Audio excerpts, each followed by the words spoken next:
this presentation is basically sort of an overview of what we're doing today, and hopefully will happen in the future, and it will happen. Whether it happens with the United States government or some other government or with the private contractors, I don't know. So with that, let's move forward. Next chart. So right now, with the current doctrine for human spaceflight, we have these potential places as far as a flexible path.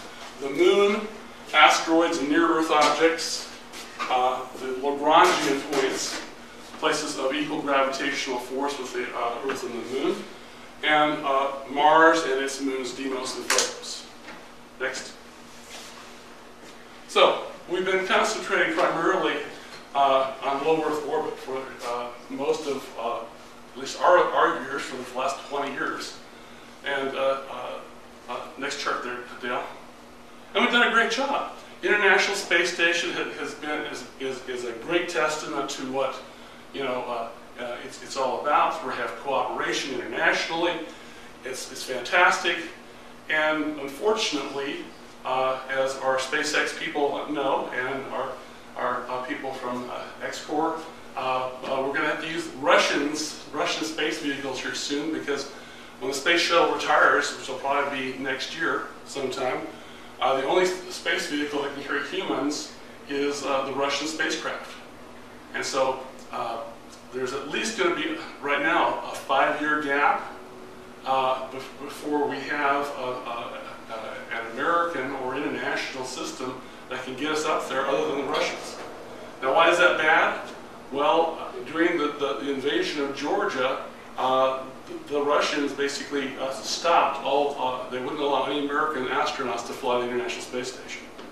So that's just one little thing. So there could be all kinds of hiccups involved. And plus, we, the US taxpayer, are paying the Russians to do this. Why don't we pay SpaceX to do this? Or why don't we pay X-Corp to do this? My whole thing is, I think that NASA should get out of the operations business and concentrate on the research and development and buy commercial services to do those type of things. So keep up the good work, guys.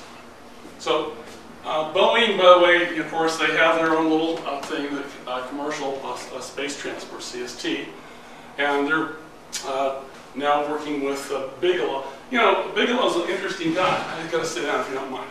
He's got this space hotel, okay? But nobody can get to it unless you have a spacecraft to go there. So he's very dependent, and so he's been working with Lockheed Martin before, now Boeing, to try to get something up there. I'm sure he'll work with anybody that can get him passengers up there. But he's already got a manifest of about 100 people that have already prepaid, and because why would somebody do this? Well, let's say you're a small country, like Swaziland, okay, and you don't have the money or the technology to physically, build your own spacecraft or whatever, but you have the budget to put somebody on that space station for a week. By God, you're now a spacefaring nation. This is exciting. We live, I think there's a curse, may you live in interesting times. And the times, they are interesting. They're bad from the standpoint of the traditional NASA type of way of operating, and we got to mix things up and do it better. So, next chart. So, from where we head, from small seeds do large trees grow. And the International Space Station is we're just touching the very surface of what you can do in orbital type of operation. So in the future, I envision there being entire cities just in low Earth orbit operating. There's things that we're not doing. We're not doing microgravity manufacturing. Whole new industry, I believe, will grow up around there. But the key to that is space transportation. We have to have the ability to physically transport stuff up and get the stuff back down. And microgravity, you have to be relatively, safe. You can't have a typical type of landing. You've got to have a little bit more, a few less G's than what you get with a typical re-entry. Okay. The future families operating in space and living in space. Next. Going to the moon. Lunar colonies. Right now, the Obama administration came up with this thing of, well, they came up with a flexible path. Well, let's just avoid the moon entirely. Well, there's a lot of good things about the moon. First of all, it's a lot closer than Mars or near-Earth objects or anything else. It's negative from a standpoint, well, you know, it has a big gravity well. There's a lot of gravitational pull compared to going to an asteroid. But a couple of really important things are, the moon has a significant amount of resources that we could use here on our planet. It's nearby. Plus, we can test out a lot of the stuff that we'd like to try on Mars before you end up being 6 months away from the Earth using conventional propulsion systems, and going along those lines. So next chart. So yeah, we went to the moon, and I asked kids, you know, before I put this thing up, how many astronauts have landed on the moon? You know, it's all over the map, from 100 to 1,000. There's only been 12 astronauts. 12 humans have landed on the moon. And I asked, how many Asians have been on the moon? So, well, at least a dozen. No, there's never been an Asian. How many blacks have been? How many women have been? There are so many possibilities for firsts here. And for these kids, I want to get them excited because you guys could be the first on the moon. And so, lately I've been getting, well, my grandmother says we never went to the moon. Says, well, now we have a thing called the Lunar Reconnaissance Orbiter, which has been orbiting the moon, taking pictures, and said, well, maybe we didn't, but we sure have all this equipment sitting where we said that we put it, so I think that we did. All right, so we're sort of going backwards here. Okay, ice.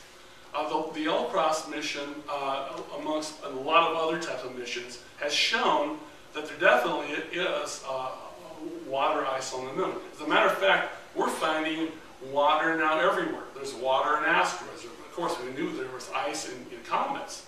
And there's, of course, water on Mars. Why is this important?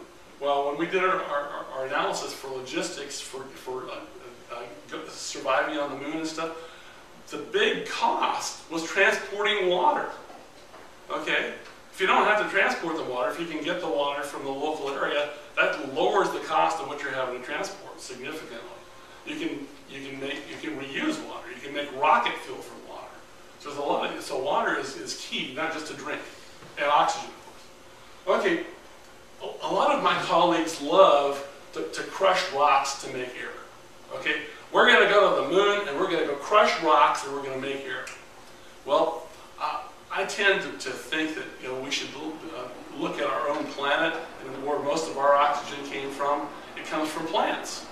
And so if we could, before you go and put humans on a world, literally you could send robot-tended farms up to various worlds and be growing your plants and have them, you send them out as seeds and have them fully developed by the time your astronauts arrive, which can not just provide a food source, but also provide cleansed carbon dioxide from the atmosphere and actually provide oxygen. Next. One thing, since the Apollo program, safety analysts have looked at, okay, operating on the moon. And yeah, you can do it, you can go out on the moon and you can traipse around and stuff, but it's really, okay, there are so many hazards of if there's a solar flare, which is going to happen, if there's it wouldn't be a meteorite, it would be a meteor storm if it passed through the tail of a comet. All these type of potential events, it's a good idea to have a portable, hard shelter with you wherever you went. And so the new thought process is to have these portable, hard shelter type of things, sort of a portable lab, but they're big, unfortunately. So you build something which can carry big payloads. Next. Okay. You know that Bigelow Space Hotel thing with sort of the inflatable structures? Actually, it came from NASA studies. Bigelow didn't go and invent that. We, the taxpayer, paid for it via NASA studies. And it turns out that you can significantly lower the cost of building materials if you use inflatable structures. However, it's not like your inflatable structure, like you poach it with a little pin and the whole thing's going to deflate. These are specially designed, Kevlar coated and all types of stuff to keep them good. Plus, you typically would cover these type of things with lunar soil to give you some more radiation protection. Next. So we're going to traipse around the moon, and so what's good? We're traipsing around the moon. What good is all this? Well, first of all, been there, done that, right? We've learned all we want to know about the moon. Well, actually, we've only explored a place of total size less than half of Los Angeles. Okay, that's the total amount of volume which has been explored by humans on the moon. So it would be like, you know, the Europeans come over to the United States of America, says, you know, they explore, you know, this small area, and they say, well, you know what, we didn't find any gold there, it's not worthwhile, and they go back, and this is left for maybe the Indians would have preferred it that way, but Europe would have never come to this country. We need to explore more. Next. And of course, growing plants. You know, when I talked to kids about space colonies, I said, how much would it cost to get a slice of Domino's pizza delivered to you on the moon? And it's over $1 million a slice. So guys go, so how can you lower the cost of that Domino's pizza? I said, what if you grew the tomatoes on the moon? You just transported the seeds. The seeds wouldn't cost a lot of money. What if you grew the wheat for the flour on the moon? And you ground that, and you ground it. And so I come back about a month later, and these kids have come. They've designed their space colonies, and the space colony, this one, they've taken it a step further. Of course, they're outside the box. They designed genetically altered trees that just grow pizzas entirely. No sense in going through all that stuff. We'll just create the whole pizza and it pops off the tree just like that. So, okay, so we'll be probably having small plants now, and even, you know, it's not going to all be just scientists and engineers that are going to. You're going to have technicians. You're going to have farmers. You're going to have ranchers. I can imagine initially you're probably going to have small cattle, so maybe you're going to have midget cowboys to go along with them. Who knows? I don't know. It actually saves money to have smaller people. It doesn't. It's scalable. And by the way, in zero gravity like we had before, legs are not necessary. I'm handicapped. I can stand up for maybe 10, 15 minutes, but there's so many people